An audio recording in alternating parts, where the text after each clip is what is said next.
नमस्कार दोस्तों, हर हर महादेव। कैसे हैं आप? आई होप आप सब बहुत अच्छे होंगे। तो दोस्तों, हमारे हिंदू धर्म में सिंदूर औरतों के सुहाग का प्रतीक माना जाता है। सुहाग का प्रतीक होने के साथ साथ उनके श्रृंगार में भी सबसे ज़्यादा महत्वपूर्ण सिंदूर ही होता है। एक शादीशुदा सुहागन औरत के लिए सिंदूर बहुत ज़्यादा महत्वपूर्ण होता है। लेकिन दोस्तों, अगर जो आपसे ये कहा जाए कि आपके सिंदूर लगाते समय की गई कुछ गलतियां होती हैं आपके द्वारा जो आपके पति को बहुत ही बुरी तरह कर्ज में डुबो देंगी। जो महिलाएं सिंदूर लगाते समय यह गलतियां करती हैं उनके पति को कभी भी धन में बरकत नहीं मिलती है। लेकिन दोस्तों, आपको घबराने की बिल्कुल ज़रूरत नहीं है। हमारे वास्तुशास्त्र और हमारे पुराणों में सिंदूर लगाने के कुछ ऐसे महत्वपूर्ण नियम बताए गए हैं जिनको जानने के बाद आप अपने पति के किस्मत के दरवाजे खोल सकते हैं और उनके कारोबार में, बिजनेस में, नौकरी में तरक्की दिला सकते हैं। उनकी तरक्की दिन दुगनी और रात चौगनी हो सकती है। लेकिन शास्त्रों में यह भी बताया गया है कि अगर सिंदूर लगाते समय आप कुछ ऐसी गलतियां होती हैं जिन्हें आप करते हैं तो आप कभी भी धनवान नहीं बन सकते हैं और ना ही आपका पति कभी धनवान बन सकता है। उनके हर कार्यों में बाधा आएगी और बनते बनते काम बिगड़ने लगेंगे। साथ ही दुर्भाग्य भी उनके दरवाजे पर दस्तक देगा।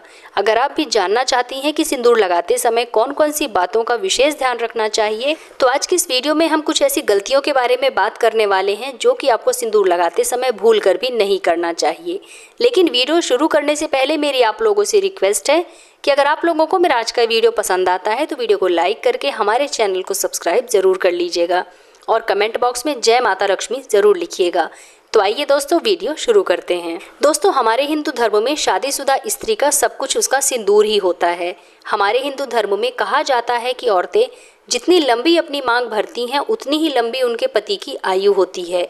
और इसके साथ साथ हमारे सामुद्रिक शास्त्र में भी 16 श्रृंगार बताए गए हैं। उनमें सबसे महत्वपूर्ण सिंदूर ही होता है।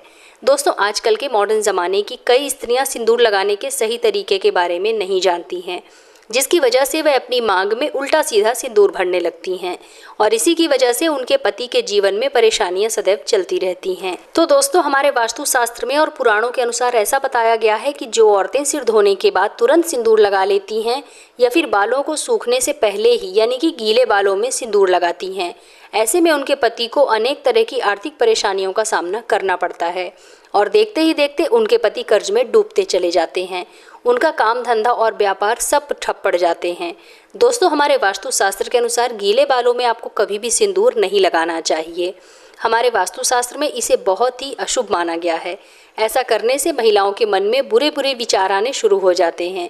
ऐसा करने से घर में और रिश्तेदारों में लड़ाई झगड़ा और परिवार में क्लेश होना भी शुरू हो जाता है। इसलिए औरतों को हमेशा अपने बाल धोने के बाद तुरंत सिंदूर नहीं लगाना चाहिए। बालों को पहले अच्छी तरह से सुखा लेना चाहिए, उसके बाद ही अपनी मांग भरनी चाहिए। दोस्तों, हमारे वास्तुशास्त्र और पौराणिक कथाओं के अनुसार ऐसा बताया गया है कि सिंदूर लगाते समय हमें किन किन बातों का ध्यान अवश्य रखना चाहिए। दोस्तों, स्वास्थ्य के अनुसार औरतों को हमेशा अपनी नाक की सीध में लंबा सिंदूर लगाना चाहिए। जितना लंबा आप सिंदूर लगाएंगी उतनी ही लंबी आपके पति की उम्र होगी। आपके पति के तरक्की के सभी रास्ते खुल जाएंगे और दिन दुगनी रात चौगुनी आपके पति की तरक्की होगी और आपके पति के कारोबार या व्यापार में भी मुनाफा होगा। तो इस उपाय को आप अवश्य करके देखें, आपको इसका लाभ ज़रूर देखने को मिलेगा। आपको इसके लिए एक सिंदूर की डिबिया लेनी है जिसमें आपको सिंदूर भरना है और उसे अपने मंदिर में जाकर एक जगह रख देना है और जब भी आप स्नान करके आएं उस डिब्बी से सिंदूर निकाल करके आपको लगाना है जो कि आपने अपने मंदिर पर रखा हुआ है। ऐसा करने से आपके ऊपर सदैव देवी देवताओं की कृपा बनी रहती है। दोस्तों, हमारे हिंदू शास्त्रों में यह भी बताया गया है कि इस फैशन के दौर में महिलाएं अलग अलग बनावटी कपड़े पहनने लगी हैं और उसी तरह से सिंदूर को भी अपने सहूलियत के हिसाब से उनकी जैसी भी इच्छा होती है वैसे लगाने लगी हैं, जो कि बिल्कुल गलत है।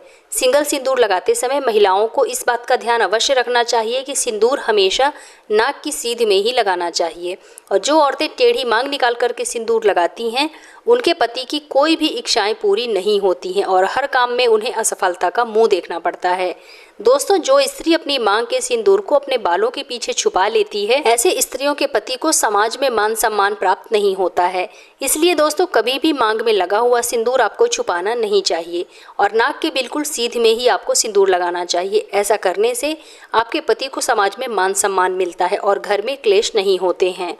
दोस्तों, हमारे वास्तु शास्त्र के अनुसार माना जाता है कि अपने सिंदूर को कभी भी किसी औरत के साथ नहीं बांटना चाहिए और ना ही अपना सिंदूर किसी को देना चाहिए। अक्सर कई औरतों की ये आदत होती है कि वह अपने सिंदूर से दूसरी औरतों को भी सिंदूर लगाने के लिए दे देती हैं, या फिर कोई और औरत जिसके पास सिंदूर खत्म हो गया हो तो उस औरत को भी जाकर अपना सिंदूर दे देती हैं और उनकी मांग में भर देती हैं, या फिर उनका सिंदूर अपने मांग में भर लेती हैं। अगर आप भी ये गलतियां करती हैं तो आपको आज से ही इस गलती को छोड़ देना चाहिए। ऐसा करने से आप अपने पति का सौभाग्य खुद ही दुर्भाग्य में बदल देंगी। वास्तु शास्त्र के अनुसार सुहागिन महिलाओं को अपने 16 श्रृंगार किसी के भी साथ नहीं बांटने चाहिए और ना ही किसी को मांगने पर सिंदूर देना चाहिए और ना ही किसी का सिंदूर मांगकर अपनी मांग में लगाना चाहिए। ऐसा करने से घर में दुर्भाग्य आता है और आपका सौभाग्य उसके पास चला जाता है। दोस्तों, हमारे वास्तु शास्त्र में यह भी बताया गया है कि किसी खास त्योहार या मौके पर अपने से सिंदूर नहीं लगाना चाहिए, बल्कि अपने पति के हाथों से अपनी मांग में सिंदूर लगवाना चाहिए, क्योंकि ऐसा करना बहुत अधिक शुभ माना जाता है। करवा चौथ, दिवाली या फिर तीज के दिन अपने पति के हाथों से आपको सिंदूर लगवाना चाहिए। माना जाता है कि इससे दोनों पति पत्नी के बीच में आपसी प्रेम बढ़ता है और ऐसा करने से आपके सौभाग्य में भी वृद्धि होती है। दोस्तों, अगर आप एक कामकाजी महिला हैं जिनके लिए हर रोज़ सिंदूर लगाना मुमकिन नहीं है, तो आप इस बात का विशेष ध्यान रखें कि आपको तीज त्यौहार के मौके पर सिंदूर जरूर लगाना चाहिए। हमारे हिंदू धर्म में कई ऐसे त्यौहार आते हैं, आपको इन सभी त्योहारों के दिन सिंदूर अवश्य लगाना चाहिए। तो दोस्तों, ये हैं सिंदूर लगाने के कुछ खास नियम। उम्मीद करती हूँ कि आप लोगों को मेरे द्वारा दी गई जानकारी जरूर पसंद आई होगी। तो मिलते हैं अपने नेक्स्ट वीडियो में, तब तक के लिए धन्यवाद।